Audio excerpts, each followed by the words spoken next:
Suite à l'explosion du 4 août, le bâtiment de la bibliothèque orientale a été fortement secoué. On a pu recenser des dégâts au niveau des façades, les baies vitrées, les grandes fenêtres, la porte, et même à l'intérieur, le système de climatisation, la cabine de l'ascenseur avec les portes d'accès, le cloison, les partitions légères, l'enduit, presque tout. Cette situation nous a mis devant un problème à 3 dimensions. La première dimension, c'était le fait d'agir rapidement pour protéger le patrimoine de la bibliothèque orientale en termes de manuscrits, en termes de cartes. La deuxième dimension, c'était le fait de reconstruire comme l'existant, avec le bois utilisé, le baghdadi, l'enduit et autres. Et la troisième dimension, c'était la contrainte financière avec les fluctuations du marché et le taux de change qui a beaucoup changé. Donc la décision de l'université était claire à ce niveau, il fallait foncer. Suite à cette décision, une collaboration a vu le jour entre le service de maintenance et conservation du patrimoine immobilier, le vice-rectorat aux relations internationales, le vice-rectorat à l'administration, la direction de l'ABO et bien sûr ALIF et Œuvres d'Orient. Cette collaboration a aidé à dépasser toutes ces dimensions-là et à surmonter les défis. Ce que je peux vous dire, c'est que, encore une fois, les forces du mal ont perdu, la vie et l'espoir, et surtout l'espoir, ont gagné. La bibliothèque orientale, classée 3e bibliothèque au Moyen-Orient, est la seconde bibliothèque privée ouverte au grand public au Liban, après la Bibliothèque nationale du Liban.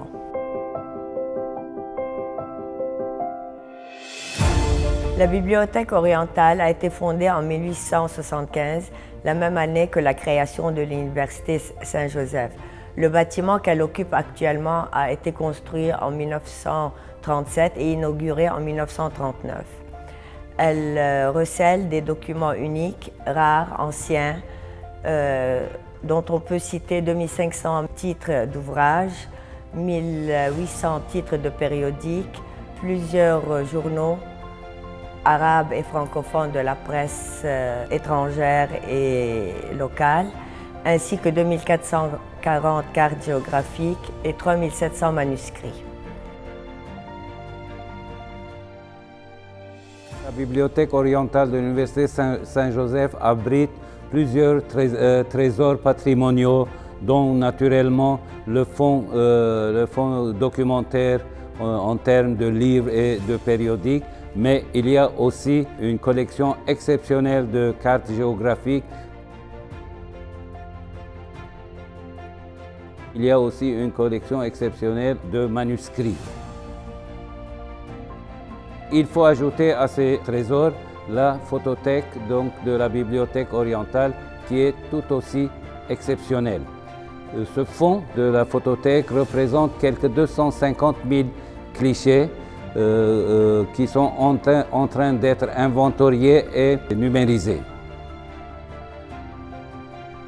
Il a été constitué par des générations de jésuites dans le cadre de leur mission et dans le cadre de leurs recherches scientifiques. Depuis 2016, nous étions en train d'inventorier, de numériser. Nous avions atteint notre vitesse de croisière. Nous avons fait déjà entre-temps plusieurs publications à partir de nos collections.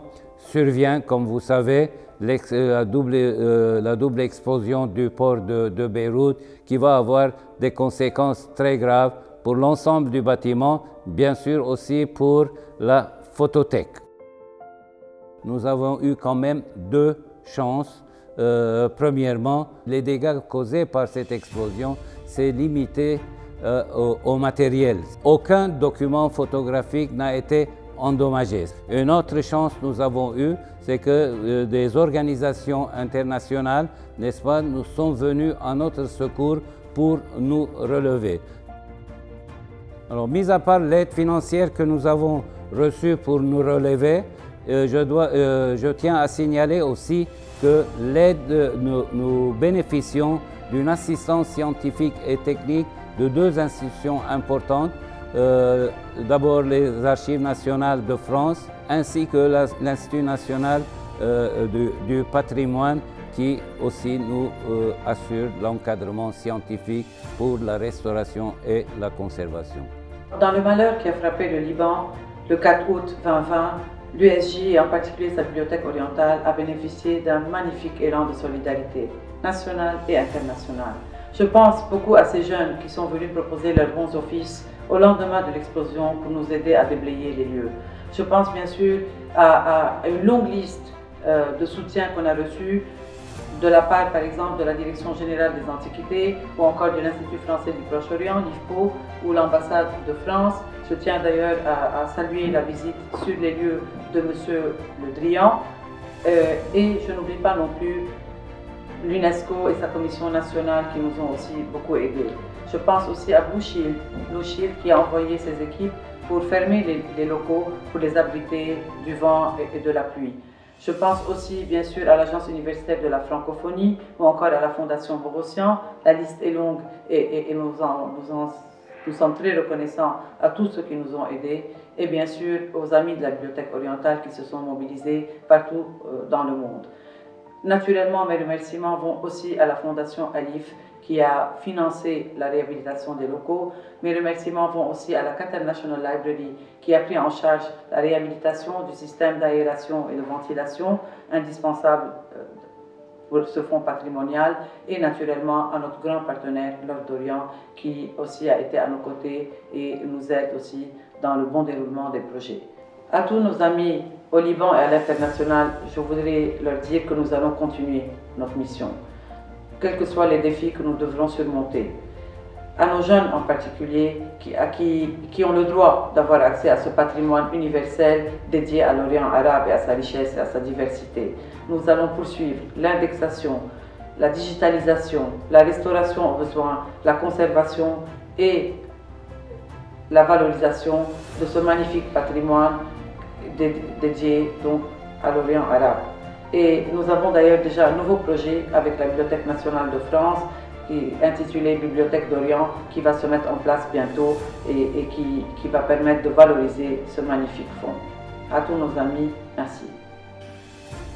L'Université Saint-Joseph est l'une des plus importantes non seulement au Liban, mais également au Moyen-Orient. C'est près de 10 000 étudiants dans des matières extrêmement diverses, y compris d'ailleurs dans le domaine interreligieux, sont un moteur essentiel pour la vie libanaise, l'économie du Liban bien sûr, mais également la vie culturelle, la vie universitaire, la vie sociale. L'Université Saint-Joseph est une grande institution jésuite et je crois qu'il est tout à fait essentiel de l'aider, de la soutenir par tous les moyens possibles et je pense que les Français, par différents canaux, ont accepté d'aider cette grande université.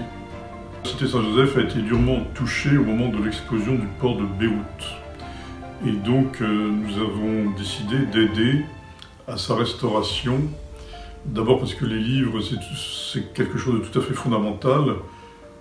Hélas, le Daesh l'avait bien compris, qui a détruit de nombreux livres anciens des églises chrétiennes en Irak. Ces livres sont un patrimoine immatériel en quelque sorte, dans lequel les étudiants du Liban se retrouvent, étudient, se forment, lisent des livres de fond, des ouvrages scientifiques. Et donc il nous a semblé que cette bibliothèque méritait vraiment notre attention. Je crois que restaurer une bibliothèque, c'est l'une des plus belles actions qu'on puisse avoir. Tous mes remerciements, c'est ça, disons, l'objectif de mon mot, c'est de remercier vraiment toutes les personnes et toutes les organisations qui ont travaillé pour que cette restauration de la bibliothèque orientale ait lieu.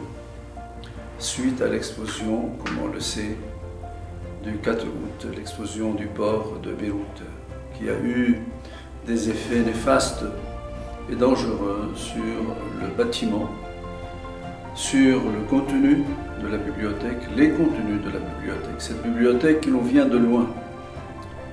Merci à l'Œuvre d'Orient, avec qui nous sommes partenaires. L'Œuvre d'Orient est vraiment une œuvre d'Orient, une œuvre pour le Liban, mais pour les pays aussi autour de nous. Une œuvre qui donne vraiment à nos pays, à nos églises, à nos institutions aussi éducatives, cette énergie dont elles ont besoin pour continuer leur mission.